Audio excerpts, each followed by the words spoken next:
welcome to the SBK Saturday Selections, a celebratory podcast this week, but we'll get into those reasons in a few moments. I'm myself, Luke Elder, alongside Tom Collins, looking at some of the American action over in the US, funnily enough, on Saturday evening, and also some of the UK action on Saturday evening as well. We'll start off with a look back, but first things first, Tom, that's a lovely picture behind you. I mean, what a horse, Luke. Beautiful Mo Donegal. picture. Beautiful picture. I must say, this time last week, wouldn't have noticed who he was because they changed his colours. But doesn't matter. Yeah, my proposed colours are looking lovely, aren't they? The big R on Mo Donegal. You couldn't miss him, although you could because there were two horses in the race in exactly the same still. And Irad celebrating a scene we haven't seen so far this week at Royal Ascot. But we'll get to the race review right now for the Belmont.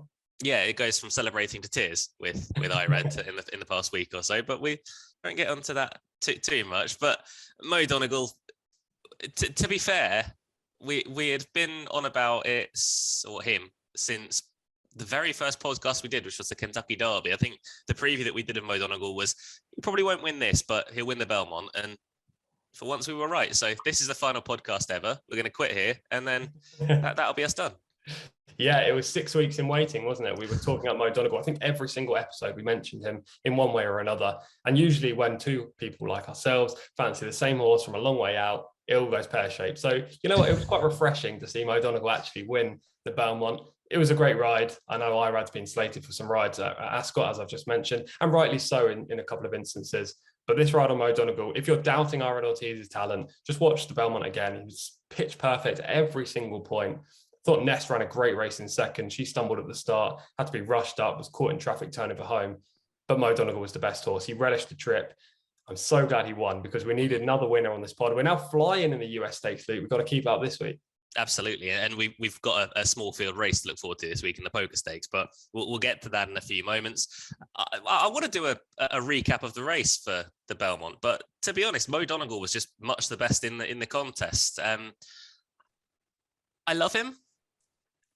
Whether I take him forward to something like a Breeders' Cup Classic, don't think so. Because, I mean, on the card as well, we saw Flightline, who was mighty impressive. He's now Breeders' Cup Classic favourite. But, I mean, Mo Donegal will always have a special place in our hearts anyway.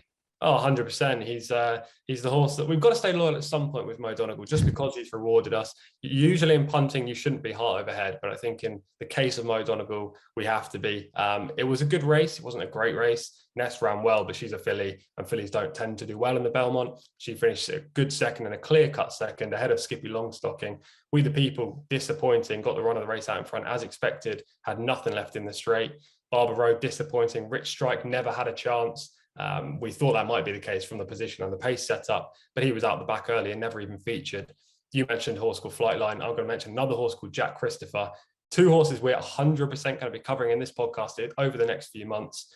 Two very, very smart runners and horses that you need to be following. They're top class. And unless they clash, I can't see either being beaten this season.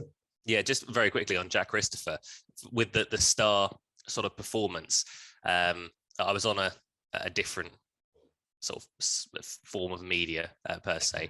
And I mentioned, look, let's cover this Belmont race because Jack Christopher, he's an absolute superstar. If you guys don't know about him, which people wouldn't if they don't follow American racing, because he was withdrawn from the Breeders' Cup through injury 1 or 2 days before the race. He was a short price favourite for the Breeders' Cup Juvenile. This is potentially the best horse in North America right now. It was before, I think, Flightline ran. So, you know, it was more one-sided at this point, but goodness me, Jack Christopher does look every inch as good as we hoped he would be. Yeah, he's an absolute rocket, trained by Chad Brown, and Chad Brown doesn't necessarily have these dirt sprinters like Jack Christopher. He's more of a turf trainer, and you know what, he can do everything. His stable is full of turf horses. Jack Christopher has proved this year that he is exceptional. I was gutted in hindsight because I really fancied him for the juvenile, and as you say, he was taken out. He just has everything. This horse could be the next. It's weird to say the next Flightline because Flightline's actually had fewer races. But, you know, like they're top level horses. They could be the two that are really waving the flag for the US. Unfortunately, we won't see either over here anytime soon, if ever. Probably not ever because they're dirt horses. Chad Brown doesn't even like bringing his horses across. But we'll see plenty of them in the US and I really can't wait to cover their races. Yeah, it'd be great if they did come over. Don't know what they'd be doing here, but it'd be great if they did come over all the same. Just quickly, things this week. Obviously, we did the US Raiders podcast. To be honest, we haven't had that many runners. I think we still got 6 to go, 5 to go. At the time of recording this. The time of recording this, we're Friday morning, so Riffin hasn't run. We've still got the likes of Pizza Bianca as well. Spenderella is yet to run as well, and also Campanelle. Not Irad's finest week. No, not his best week. Golden Power was gone at the start, just didn't break on terms. Irad was looking around, thinking a horse was going to be withdrawn and just taken out, and then the runners potentially waited. I don't know what happened, Golden Power. Look, I'm trying to make excuses for him. He missed the start, and that was game over. Just really disappointing, and an anti-climax in the King's Stand.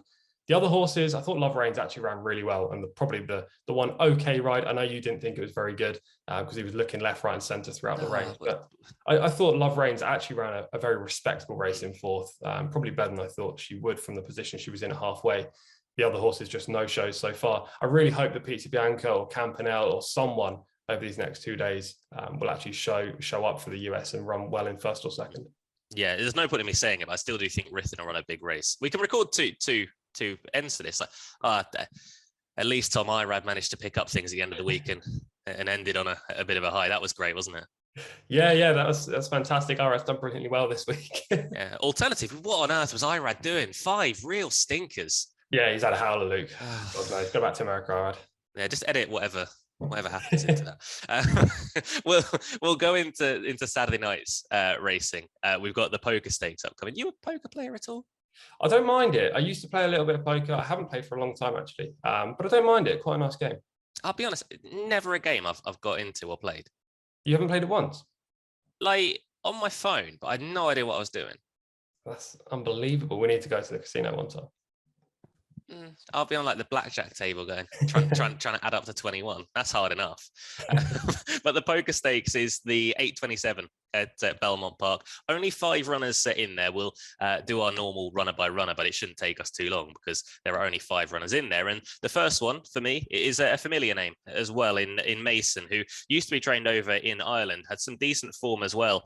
Used to be ridden by Colin Keane for Jer Lyons and didn't really do a great deal wrong over here, but connections have moved him over to Australia, to America, and he's doing a decent job over in America now as well.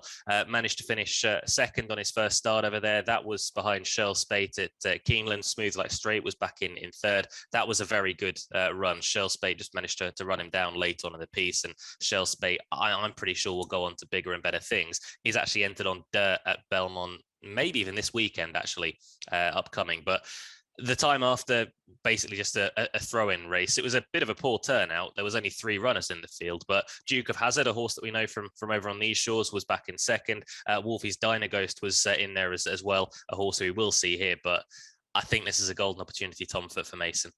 Yeah, he looks to stand out in this race. Number 2 is Sanctuary City. He's a super consistent 5-year-old Entire. Obviously, then they may be looking towards the future, a stallion career with him. He's been in the top 3 14 times from 19 races. However, that's only resulted in 4 wins. He's more of a bridesmaid than the bride, tends to just pass beaten horses and just not be good enough to win these races. However, he's done very well in stakes competitions over the last couple of years. He's probably a player in here, but he's not going to get the pace setup he needs. He's a deep closer that will come from last. Maybe he runs into third or second. I just struggle to see him winning. Yeah, I'm not sure the next horse could even get that far forward in penalty, who might well be the one who's booked for second, last or last. Last time around, ran here at Belmont behind Scuttlebuzz. It was a good race on paper. In theory, the likes of Value Proposition, Proven Strategies was in there, but penalty for Jose Ortiz was fairly well fancied. Went off a 7-1 chance for the race, but honestly, in this, even with Joel Rosario on board, I'm struggling to make a case for penalty. Yeah, it's tricky to make a case from him. It's not tricky to make a case for number 4, Public Sector. Maybe the only threat in here to the other Chad Brown trainee, Mason. He's a son of Kingman, much like Mason is, and he's out of a Monsieur mare. Monsieur's horses tend to be a bit, erratic or not be all there temperamentally, but this horse, Public Sector, is. He's won 5 of his 11 starts. He's never finished outside the top 2 in 5 runs at Belmont, so loves this track, super consistent, much like Sanctuary City, but has more talent and more tactical speed. He'll be closer to the front than Sanctuary City and probably Penalty.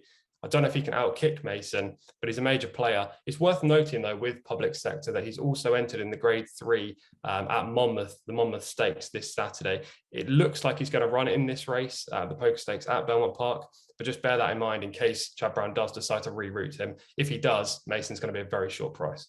Yeah, it would be terrible if he didn't run this, because Mason would suddenly go to about 1-2, 1-3. The other horse in the race, Wolfie's Dynaghost, this is a perfect example of why a morning line over in America is terrible. Wolfie's Dynaghost is about 5-1 on the morning line.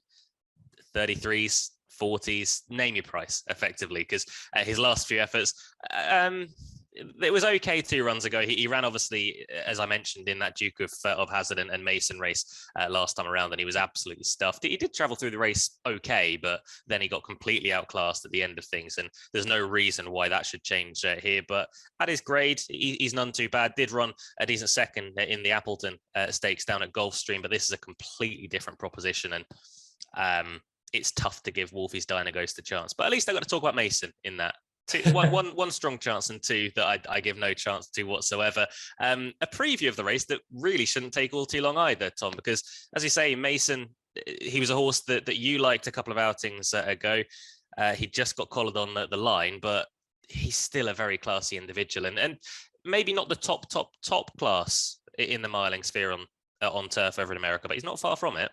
Yeah, I think he's easily going to make up into a proper Grade 1 horse over there. Look, we're on a roll with these US selections. We both obviously tipped Mo Donegal last week. I'm looking for 3 in a row, and we're going to get it here, Luke, because we're both with Mason, aren't we?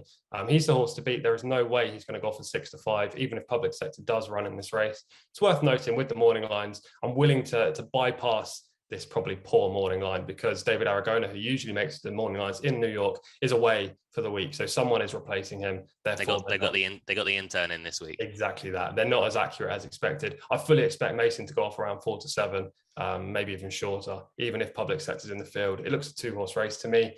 He was super impressive for Ger Lyons, improving all the time, won 3 of 6 starts. As you said, second in the Makers Mile, the Grade 1 Makers Mile on his US debut. And you usually got to mark up US debut performances because they take some time to acclimatise. And Mason was just superb last time. He's got everything. He's got tactical speed. He's got class. He's got the ability. He's going to sit probably second in this race. I imagine he's going to have first crack at the leader, and it's just going to be game over. Do you remember watching that Makers Mile? As if you've brought that up. I can't believe it. Yes, I do remember, Luke. And I remember your horse, Shell Spate, chinning Mason, my selection right on the wire. Let's set the scene for a lovely story. I was on holiday with my family over at Disney in Florida. Tom was on holiday with his family in Turkey, and Tom just had no internet. He's like, can you let me know what wins the Makers Mile? So I recorded the race. I don't think I actually knew that you were on Mason. I think you told me after the race, and I had tipped Shell Spate. She's like 40-1 in the morning, went off like 10s or something like that, was fairly well supported. And then Shell Spate gets the better of Mason by a sneezed nostril in the closing stages. It was a bit ridiculous because not only did I not watch the race live, but when you sent through the replay, your accompanying message saying who won didn't come through at exactly the right time. So because the Wi-Fi was a bit all over the place. So literally I just got the replay and I was watching it thinking, oh my God, Mason's won. Like, you gave me the false hope. It wasn't even just that you told me he'd lost. You just gave me the false hope that Mason actually would have won. And when they crossed the line, I still thought Mason had won. But no, you got done by a nose. I'm still not over it. I don't know if you can tell. Here's a glowing endorsement for Luke Elder's friendship. We are both with Mason in this, though. It's not saying anything huge, because Mason should be about 4-7 or so. Main danger, Public Sector, if he runs here, which we hope he does. Yeah, main danger, Public Sector. Look, he's got the second best form in the race. I think penalty will run okay, probably just not good enough. Sanctuary City, if there's any kind of pace on, maybe Sanctuary City is the one for the forecast, but I don't think that's going to be the case. So, I mean, that whole sentence there could be redundant. But it's just all about Mason. If Mason opens 6-5 like he is on the morning line, then he's definitely a bet. Yeah, I'd agree with that, but he's not going to be 6-5 effectively. We can get our hopes up regarding that, but that is the Poker Stakes, which is our feature US race of the week. Not a race that we talk too much in depth about, because there isn't too much to talk in depth about. But regards to bets elsewhere, obviously, I don't think last week, did we put up a UK runner last week? Yeah, I put one up. I can't even remember what happened, but the selection didn't win. My record with UK runners on these evening podcasts is just miserable at the moment. You're the one that's been firing in the UK winners. So maybe you want to go first. I've had 2 weeks off UK runners, but I do fancy one this week. Apologise to everybody because we were meant to be doing Lingfield and I'm really awkward. So I was like, no, I'm going to Haydock, which is still an evening meeting. So I'm not taking any lumps over that. But in the 6:35, a horse called Kim and Grace runs, who I'm a big fan of. At the time of recording this, it'll be around about 3-1 chance, but I do think Kim and Grace is a very solid individual in this sort of race. It's a fillies handicap, a 0-85. Was impressive last time at Goodwood, and it's worth keeping in mind. I don't think Goodwood is really her track. She managed to come from off the pace. She was pushed along a little bit early in the contest, and as we know, Goodwood's one of the fastest 5 furlongs in the world, let alone in the country, but still came through to win. Yes, it wasn't the strongest of races that we're ever going to see, and it was over 6 furlongs, but I don't think that's an issue at all. Went to Sandown the time before and ran a really decent race in a much better race than this, I'd say, when finishing at 4th behind Living the Dream. Auditor was back in 2nd place. That form is looking very strong, and Kim and Grace just had no run through whatsoever. Plugged in into 4th late on in the day, and I do think a drop to 5, it shouldn't be an issue whatsoever. They're going to go a good gallop up front, and Kim and Grace can hopefully give Richard Hughes a winner. He's been in good form recently, at the very least. Tom had a winner with Caravana at Chelmsford the other day. They're 2 from the last 28, but they've had plenty of places in there as well. Yeah, and anyone looking to do the old Saturday night selections treble, Mason's obviously your first selection, Kim and Grace in the 6:35, as Luke just said there, and your final selection to make up the treble. Tell you what, I might have to get a picture of all 3 horses if we get the treble up this week. Is Party Island in the 8 o'clock at Lingfield. I actually really like this tip. I think he's going to run a really good race. Probably the strongest UK tip I've provided on Saturday night selections. I know we're only 6 weeks in, but I do actually really fancy this horse. He's going to be around 4-1 with SBK. Dennis Coakley's Gelding is a 5-time winner. 2 of those victories came out Lingfield, and he could have made it 3 last time, but he was held up off a slow gallop, went the inside route. You never want to go the inside route on the all-weather jockeys. Come on, please go wide. The surface is not as deep when you're wide on the track compared to the rail. But he ran well to finish 2nd behind a horse called Merlin's Beard, who was subsequently placed in 2 handicaps of £6 higher and £10 higher, much better handicaps as well. So the form stacks up. I just like this spot for Party's Island. I think he's the best horse in the race, and I expect him to bounce right back. Yeah, that's the 8 o'clock, a 1.5 handicap. They're the 3 selections for the evening as well. So Mason, for both of us, albeit it's not the most inspiring of selections, he should just win. Kim and Grace for myself in a 6:35 at Haydock, and in the 8 o'clock at Lingfield. Tom is siding with Party Island for Dennis Coakley and George Bass. So hopefully we'll have Tom's wall even more decorated next week, but we'll see. We'll get to that. How did you print that picture off, by the way, Tom? Because I know your printer's broken at the moment. Yeah, we won't go into that one, Luke, but I'll tell you what, I did do a bit of arts and crafts. I did have to cut around the outside, stick a bit of sellotape on it. Maybe I need to be on DIY SOS because this is some kind of magnificent masterpiece here. I'm not sure my girlfriend will be very happy with the fact that half the paint is probably going to come off the walls when I take this down. But look, it's a lovely added bit of bonus for the pod, isn't it? Did you move the picture beside it? Or did you move the laptop? Yeah, I moved the laptop. Perfect position. Yeah, just get the paint out. You'll be absolutely fine. Thanks to Mama Collins for printing that off. Tom, thank you very much for your help this week. We'll be back. I was told not to mention that. We'll be back next week, and hopefully we'll be singing the praises of Ira Ortiz Jr. after 2 final rides at Royal Ascot. Yeah, cheers, Luke. Hopefully we get a few winners this week again. This pod's obviously now taken off. We're flying. So hopefully Mason not only provides us with a couple of winners, but we also get a couple of US winners at Royal Ascot on Friday and Saturday. Obviously, if you're watching this, you've probably already seen the Friday races. So that sentence could also be redundant. But look, I'm really hopeful just to come back next week, cover another grade race at Belmont, and hopefully celebrate Mason's success in the poker.